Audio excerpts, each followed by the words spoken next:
4 big questions. I had Canvas automatically divide you into 4 groups, 1 for each of those questions. The number of the group corresponds with the question. If you find that you are not in a group, please let me know, and I will add you. As the class roster shifts over time, I don't know whether Canvas will adjust the groups automatically, or whether that's up to me. I'm going to guess it's the latter, so let me know, and I will add you. Thank you. I'm going to post all questions below, and posit all questions via this video, because I want all of you to think about them, but each group will focus on the question that corresponds to the question number, as I just said. Now, ideally, Canvas would let you look at each other's discussions. But does it? No, it does not. So in my response to your discussions, I will reproduce, for everyone, some of what you discussed. Maybe I'll reproduce all of what you've discussed. I haven't decided yet. So, discuss. Post your comment drawing on examples from the book. Remember the importance of closed reading. So, quote from the text to support your arguments. And then, please respond to at least one other person in your group, ideally to 2 or to 3. So, how this is going to work is you'll post your initial comment before the due date, the end of Friday, for this discussion. Now, if your responses to others' comments occur after that, that's okay.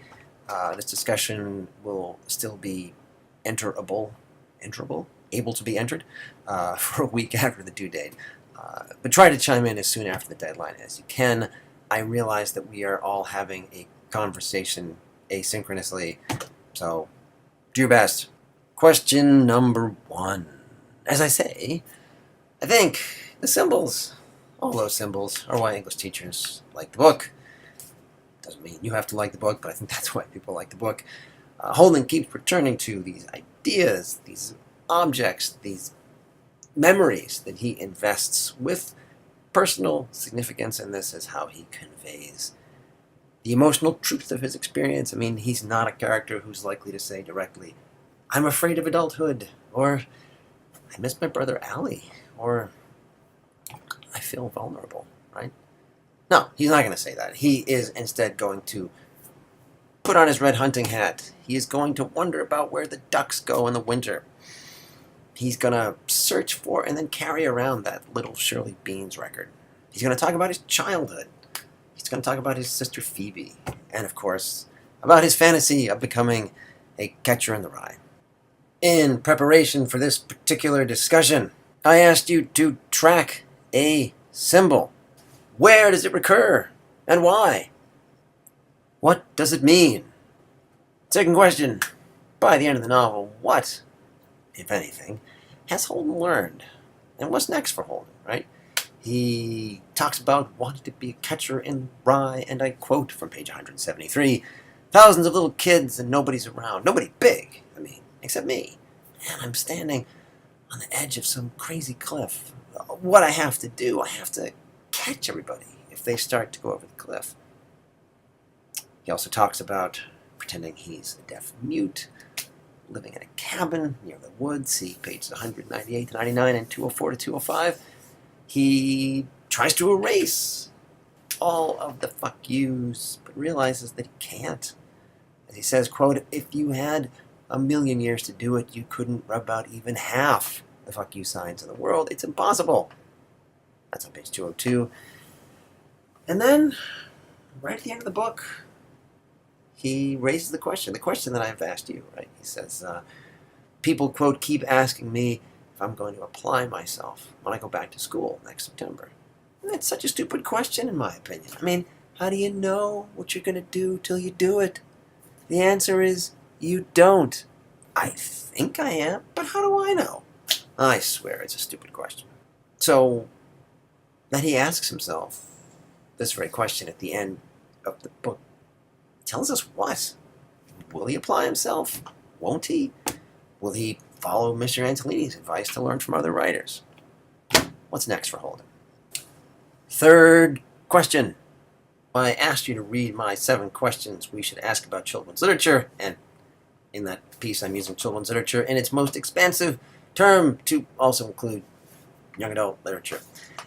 And I asked you to pay attention to the first of those 7 questions in particular, and that is, what does this book, in this case, this book right here, what does this book present as normal? And I asked you to apply that question to the novel, and I'm asking you to do that now. Following up with some of the more specific questions, which I borrowed and slightly modified from Natalie Wooldridge. And those questions are, what or whose view of the world or kinds of behavior does the book present as normal? Why is the book written from this perspective? How else could it have been written? What assumptions does the book make about age, gender, race, class, sexuality, and culture, including the age, gender, race, class, sexuality, and culture of the reader? Whose perspectives does the book present? Whose perspectives does the book silence or ignore? I am asking you these questions because I want you to think critically about this novel and about all the novels that we read. You do not need to agree with or like or enjoy each novel on the syllabus, or actually any novel on the syllabus. I do ask that you make an attempt to understand each work, to try to figure it out, to try to appreciate it on its own terms. But I also invite you, I encourage you to raise critical questions about each work, backing up your critique, of course, with examples from the book. So just to reiterate, you should feel free to argue with anything we read. You should feel free not to like anything we read.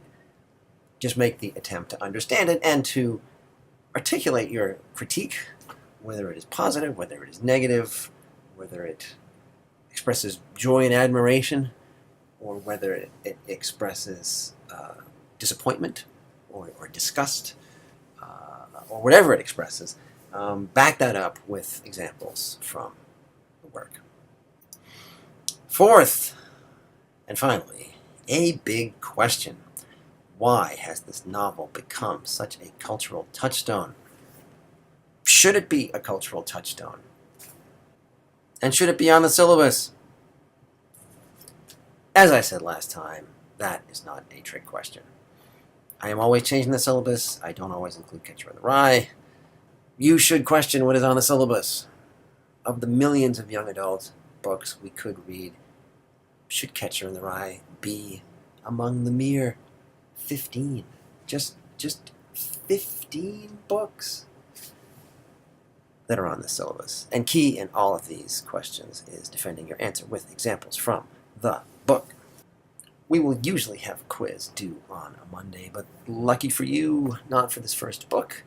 Why, you may ask? Well, a couple reasons. One is that I've already asked you a good deal in these discussions.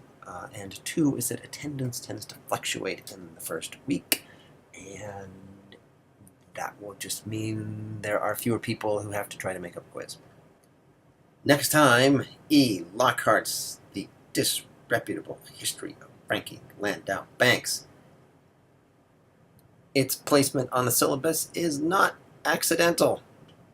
So, you might consider that novel as being in conversation with this novel. What would this book say to this one? Each features a protagonist inclined to rebel. Against what does each protagonist rebel? And what does each protagonist accept? You might compare, contrast a bit as you read. Okay. I am signing off until next time. I will see you then.